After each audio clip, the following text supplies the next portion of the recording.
आज आज कौन कार्यक्रम होता सर पुलिस स्टेशन आज मंगलवार दिन में आम बालीगुड़ा थाना आम पुलिस समिति मीटिंग होता जो थी आम गोटे पीस मीटिंग हिसाब से करूँ जो थी आम हिंदू और क्राइस्ट धर्मर भाई भौणी मैंने कुई समाज भाई भौणी मैंने सरपंच मीडिया भाई बंधु जेडपी मैडम तहसीलदार आज्ञा और बालीगुड़ा समाज बड़ जो कम्युनिटी लीडर्स अच्छा से आसते आपण मैंने जानी कि आम समाज में गोटे गुजब सृष्टि होती जो थी कि यहाँ गोटे कहुच्छे कंधमाल दंगार हेबर गोटे अवस्था सृष्टि होती सेटा को काटिबाई सेटा को आमको रिमर्स को जो कि मिथ्या रिमर्स अच्छी क्वेल करने आम गोटे आज पीस मीटिंग कराइला जो थी कि आमर जे बालीगुड़ा बुद्धिजीवी अच्छा मत रखिले आमर यहाँ मीटिंग रु निष्कर्ष बाहरी जे आम मैंने सब मिसिकी ये गुजब को काटापी लोक मान भितर गोटे भयमुक्त गोटे फ्री आमर रही मेसेज देवा आ गाँ गाँव में मेसेजटा पहुँचवा जे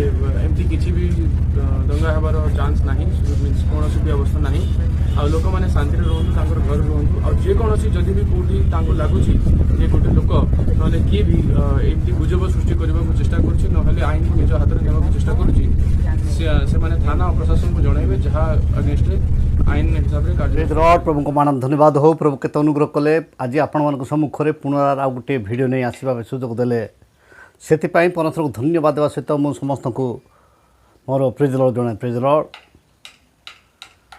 आज मुख्य प्रसंगटी हूँ फोकस प्लस सुधांशु .8 को मु संवाद देवा चाहे कहीं ताहांकर विषय मु जेते दिन भी देखिली किंतु से प्राय लोक मानकु गरम करने जानी किंतु किछि तार भितरे नाही मु एई जो गतकाली जो भिडियोटी अपलोड कली से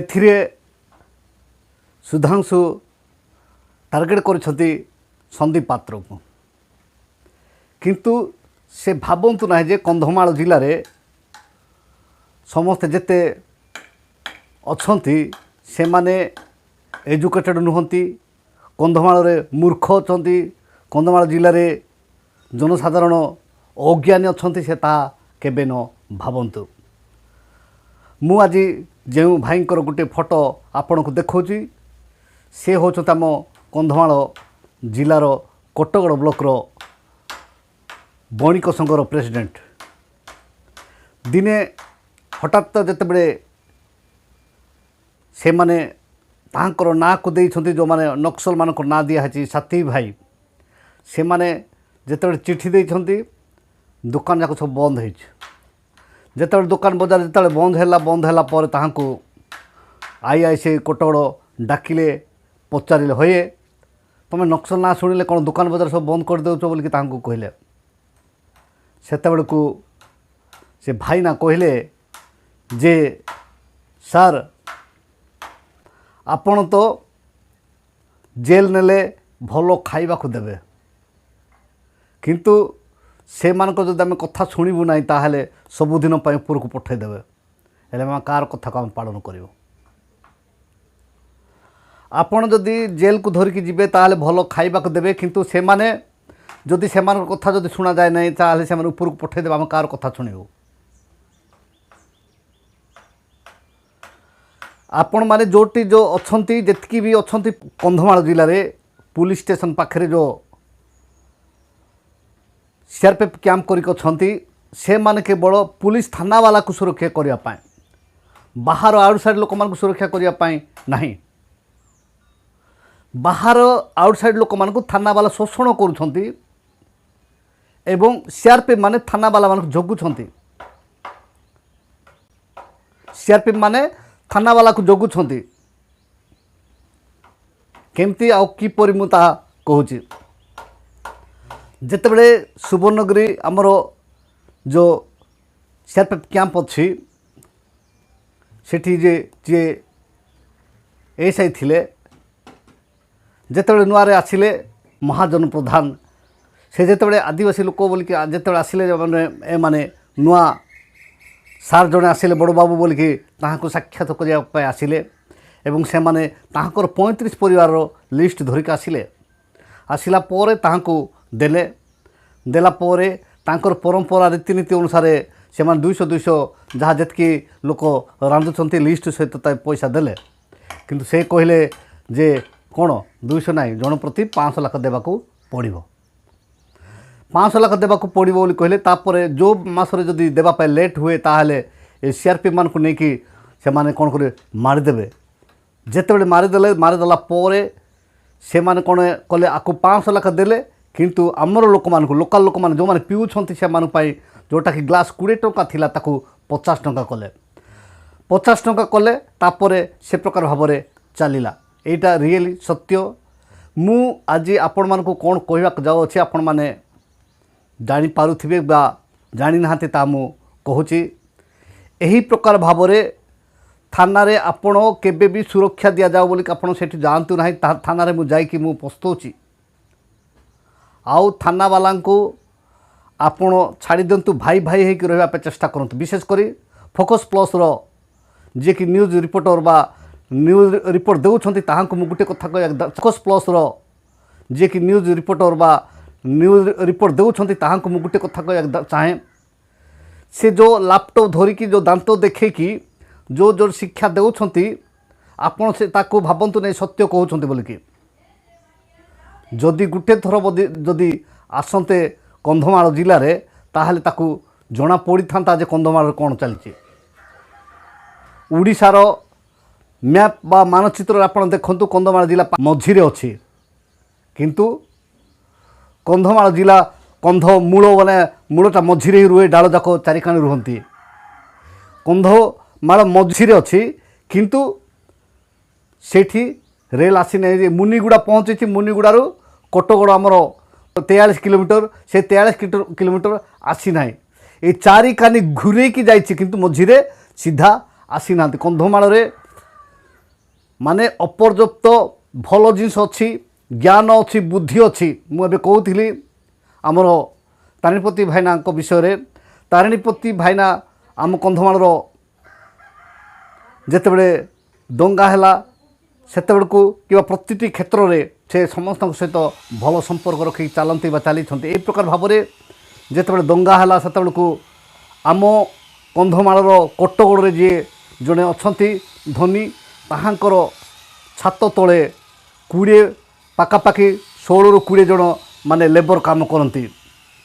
আও যেতবে দঙ্গা হেলা সেতবেଳକୁ পুলিশ মানে পচারিলে আপনার প্রোটেকশন দেবু কি, সেতবে সে কহিলে মতো প্রোটেকশন দরকার না। আজ প্রায় 2008 দঙ্গা ঠারু আজ পর্যন্ত অতি কম সে 5 ରୁ 6 জন কি 7 জন সে সাথী ভাই মানক হস্তরু সে লীন হেলে। প্রথমে আমি জানিছু শ্রীরাম জনে ভাই এবং কোটগড় এসপিও ভাই থিলে যে সে জনে নারেঙ্গা মল্লিক। আউ এই প্রকার ভাবে আউ গত বর্ষ বি তা পূর্বর বি এমতি যাইছন্তি।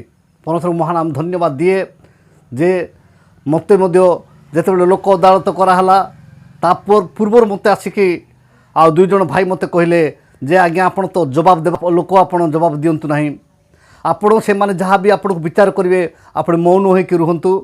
ତାପରେ ଆମେ ପରପୃଷ୍ଠାରେ ଆପଣଙ୍କର ସମସ୍ୟାକୁ କି ପ୍ରକାର ସମାଧାନ କରାହେବ ଆମେ ବ୍ୟବସ୍ଥା କରିବୁ।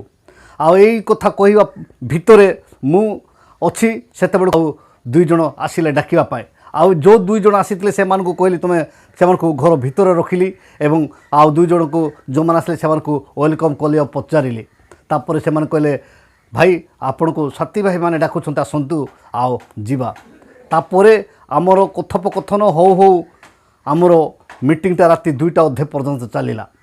ଆଉ ସେ ଲୋକ ଅଦାଲତରେ ଯେତେ ଥିଲେ ଶିକ୍ଷକଠୁ ଆରମ୍ଭ କରିକି ବ୍ୟବସାୟୀଠୁ ଆରମ୍ଭ କରି ଯାହା ଯେତେ ଲୋକ ଥିଲେ ପ୍ରତ୍ୟେକ ଲୋକମାନେ ସେମାନେ ସାଇଲେନ୍ସ ଅଛନ୍ତି। ଯେତେବେଳେ ମୋର ଲୋକ ଅଦାଲତ ଯେଉଁ ବିଚାର ସରିଲା ମୋର ଟିପ ବି ଲଗାଇ ନାହାନ୍ତି। ଆଉ এই প্রকার ভাবরে সেমানে জানিলে যে ইয়ে মানে যাহা কৌছন সত্য বলি সেমানে বুঝি পারিলে।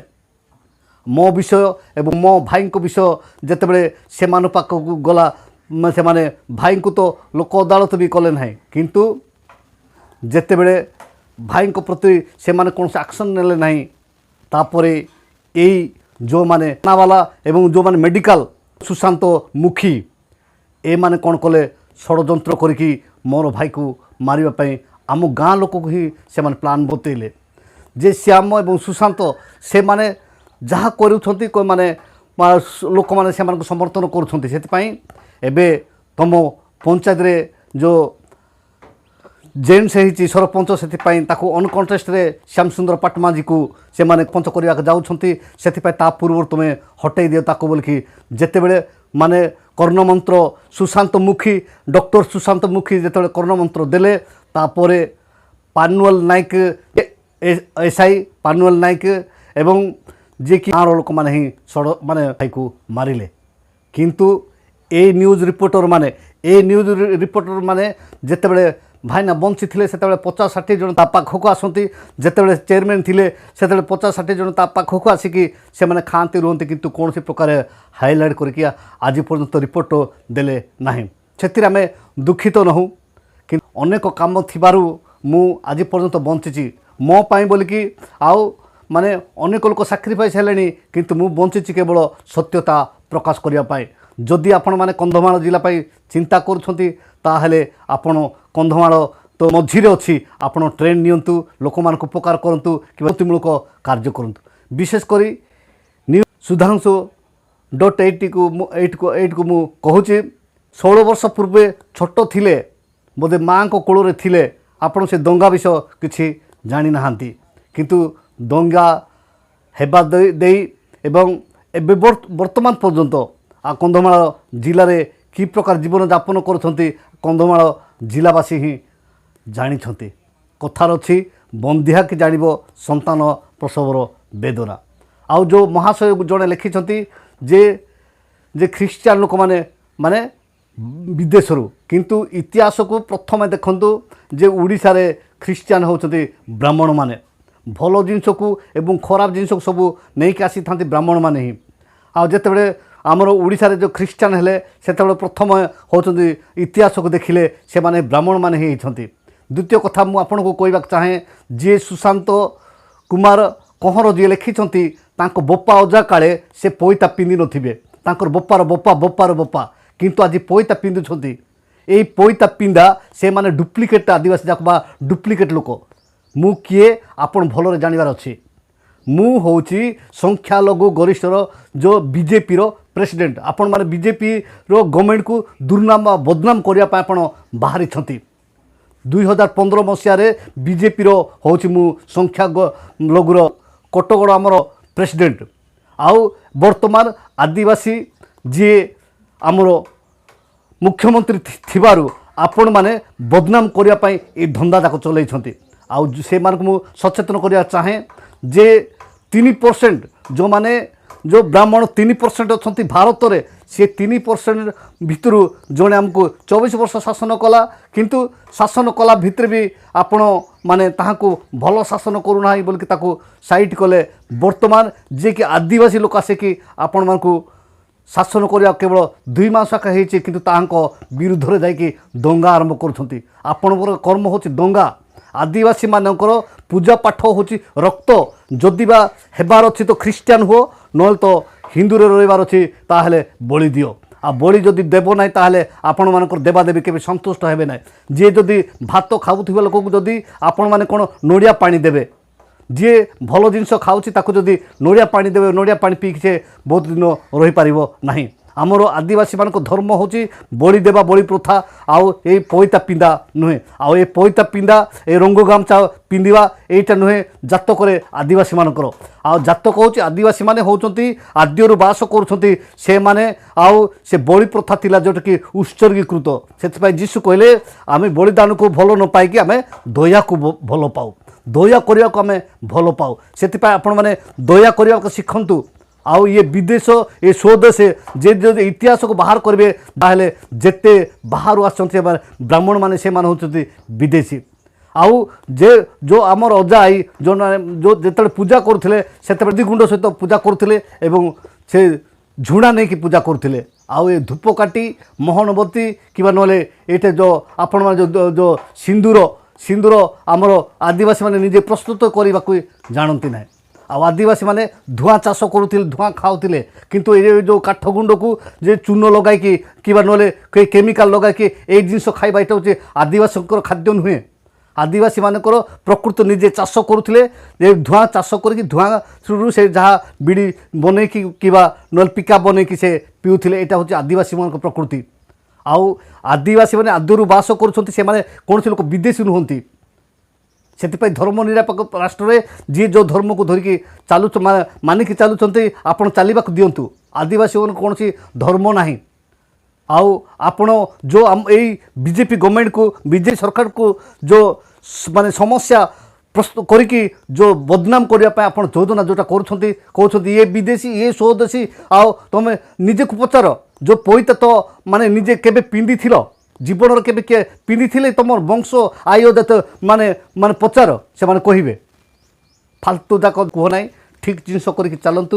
ଠିକ୍ ସମୟରେ ପ୍ରଭୁ ଆପଣମାନଙ୍କୁ ଆଶୀର୍ବାଦ କରିବେ। ଯଦି କନ୍ଧମାଳ ପାଇଁ ଚିନ୍ତା କରୁଛନ୍ତି ତାହେଲେ ଆପଣମାନେ ଏଇ କନ୍ଧମାଳ ପାଇଁ ଉତ୍ତମ ପ୍ରୋଜେକ୍ଟ ତିଆରି କରନ୍ତୁ ଏବଂ କନ୍ଧମାଳରେ ସିଧା ଯେତେବେଳେ ଆମେ ଜାଣିବୁ ଯେ କନ୍ଧମାଳର ଉନ୍ନତି ଚାହୁଁଛନ୍ତି, ଯେତେବେଳେ ସିଧା ଯଦି ଆପଣ ନାକ ସିଧା ବୋଲି କହିଲା ଭଳିଆ ମଝିରେ ଅଛି, ସେ ମଝିରେ ଯଦି ଯେତେବେଳେ ଟ୍ରେନ୍ ଲାଇନ୍ ଯିବ ଏବଂ ମଝିରେ ସବୁ ଜିନିଷ ଆଉ କାର୍ଯ୍ୟ ହେବ, ସେତେବେଳେ ଆମେ ଜାଣିବୁ କନ୍ଧମାଳ ପାଇଁ ଚିନ୍ତା କରୁଛନ୍ତି ବୋଲିକି। ସେଥିପାଇଁ ଆପଣମାନେ ଆଜି ପର୍ଯ୍ୟନ୍ତ କୌଣସି ଲୋକ କନ୍ଧମାଳ ପାଇଁ ଚିନ୍ତା କରିନାହାନ୍ତି। କନ୍ଧମାଳ ମଝିରେ ଅଛି, କନ୍ଧମୂଳ ମାନେ ମଝିରେ ଅଛି।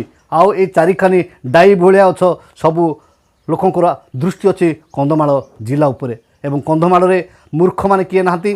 କନ୍ଧମାଳରେ ଯେତିକି ବି ଅଛନ୍ତି ଜ୍ଞାନୀମାନେ ଅଛନ୍ତି। ଆଉ ଯଥେଷ୍ଟ ସେମାନଙ୍କୁ ପରସ୍ପର ଆଶୀର୍ବାଦ କରୁଛନ୍ତି ଆଉ ଆଶୀର୍ବାଦ କରିବାକୁ ମଧ୍ୟ ଯାଉଛନ୍ତି। ଆଜିର ଏହି ଶିକ୍ଷା ଉପରେ ଏବଂ ଯେଉଁମାନେ ନିଜକୁ ଭାବୁଛନ୍ତି ଜ୍ଞାନୀ ବୁଦ୍ଧି, ସେମାନଙ୍କୁ ନିଜର ଡେଜିଗ୍ନେସନ୍ କୁହନ୍ତୁ। ମୁଁ ଯେମିତି କହିଲି, ଗତକାଲି କହିଲି ଯେ କୁଇକୁଳ ସମିତିର ସେକ୍ରେଟାରୀ ଥିଲି 2008 ମସିହାରେ ଏବଂ 2015 ମସିହାରେ ସଂଖ୍ୟାଲଘୁ ଗରିଷ୍ଠର ବିଜେପିର ପ୍ରେସିଡେଣ୍ଟ ମୁଁ ଥିଲି। ଏହି ପ୍ରକାର ଭାବରେ କିଏ କେଉଁ ପଦବୀରେ ଥିଲା ଏବଂ କନ୍ଧମାଳ ପାଇଁ କେତେ ଚିନ୍ତା କରୁଛ, ଆପଣମାନଙ୍କ ଚିନ୍ତାର ଆପଣ ମାନେ ସାବ୍ୟସ୍ତ କରନ୍ତୁ। ଗୋଟିଏ ଜିନିଷ ମୁଁ ଆପଣଙ୍କୁ କହିବାକୁ ଚାହେଁ ଯେ 2001 ମସିହାରେ ମୁଁ ଯେତେବେଳେ କଣ୍ଟ୍ରାକ୍ଟ କାମ କରିବାକୁ ଆରମ୍ଭ କଲି, କଣ୍ଟ୍ରାକ୍ଟିଂ ସେତେବେଳେ ଦେଖୁଥିଲି ଯେ ଲୋକମାନଙ୍କୁ ଲେବରମାନଙ୍କୁ ଦେଉଥିଲେ 30 ଟଙ୍କା। ଆଉ ମୁଁ ଯେତେବେଳେ ଲେବର କାମ କରୁଥିଲି ସେତେବେଳେ ମୁଁ କାମ କରିଛି 5 ଟଙ୍କା ଏବଂ ଫିଟ୍ 7 ଟଙ୍କାରେ। ଯେଉଁ ମାଟି ଯଦି ଖୋଲାଯାଏ ମାନେ ଯେଉଁ ଫିଟ୍ 10କୁ 10 ଫୁଟେ ଗାତ କରିକି ଯଦି ମରାଯାଏ ତାର ହେଉଥିଲା 7 ଟଙ୍କା। କିନ୍ତୁ ଯେତେବେଳେ ମୁଁ ନିଜେ ସାକ୍ରିଫାଇସ୍ ଯେଉଁଟା କରିଛି, ମୁଁ ଯେଉଁଟାକି 1987-88ରେ ଯେଉଁ ମୁଁ ଲେବର କାମ କରିକି ଯେଉଁ ପଇସା ପାଇଥିଲି ସେଇଟା ମୋର ମନେ ଥିବାରୁ ମୁଁ ଯେତେବେଳେ କଣ୍ଟ୍ରାକ୍ଟ କାମ ଆରମ୍ଭ କଲି ବା ମୁଁ ଯେତେବେଳେ କଣ୍ଟ୍ରାକ୍ଟ କାମ ଆରମ୍ଭ କଲି, ମୁଁ ସେତେବେଳକୁ ମୁଁ 30 ଟଙ୍କା ଥିଲା ତାକୁ 50 ଟଙ୍କା ଦେଲି। ଯେହେତୁ ଗଭର୍ଣ୍ଣମେଣ୍ଟର ରେଟ୍ ଥିଲା 52 ଟଙ୍କା, ମୁଁ ସେମାନଙ୍କୁ 50 ଟଙ୍କା ପେମେଣ୍ଟ କରୁଥିଲି। ଏଇଟା ଆପଣ କୋଟଗଡ଼ବାସୀ ସମସ୍ତେ ଜାଣନ୍ତି ଯେ ସୁଶାନ୍ତ କେତେ ପଇସା ମାନେ ଲେବରମାନଙ୍କୁ ପେମେଣ୍ଟ କରୁଥିଲେ। ସେଥିପାଇଁ ଆପଣ ସତ୍ୟରେ ଠିକ୍ରେ କାମ କରି ଚାଲନ୍ତୁ, ପରମେଶ୍ୱର ଆପଣମାନଙ୍କୁ ଆଶୀର୍ବାଦ କରିବେ। ଆଉ ଏହି ପ୍ରକାର ଲୋକମାନଙ୍କୁ ଉସ୍କାଇକି ଧମକାଇକି ଆଉ ବିଚଳିତ କରିକି ଆପଣ ଜୀବିକା ନିର୍ବାହ କରିବେ ବୋଲି ଭାବୁଛନ୍ତି, ତାହେଲେ ଆପଣ କସ୍ମିନ୍ କାଳେ ଆପଣ ଆଗକୁ ଅଗ୍ରସର ହୋଇପାରିବେ ନାହିଁ। ଆଉ ଅନେକ କହିବାର ଅଛି, ଯଦି ଆପଣ ମାନେ এই ସୁଯୋଗ ଯଦି ପରମେଶ୍ୱର ମୋତେ ଦିଅନ୍ତି ତାହେଲେ ଆଗାମୀ ଦିନମାନଙ୍କରେ ଆଉ ଆପଣମାନଙ୍କ ନିକଟରେ ଅନେକ ଶିକ୍ଷା ରଖିବି। ପ୍ରଭୁ ଏହି ସମସ୍ତ କଥା ଉପରେ ଆମ ସମସ୍ତଙ୍କୁ ଆଶୀର୍ବାଦ କରନ୍ତୁ। ରହିଲି, ନମସ୍କାର, ପ୍ରେଜ୍ ଦ ଲର୍ଡ।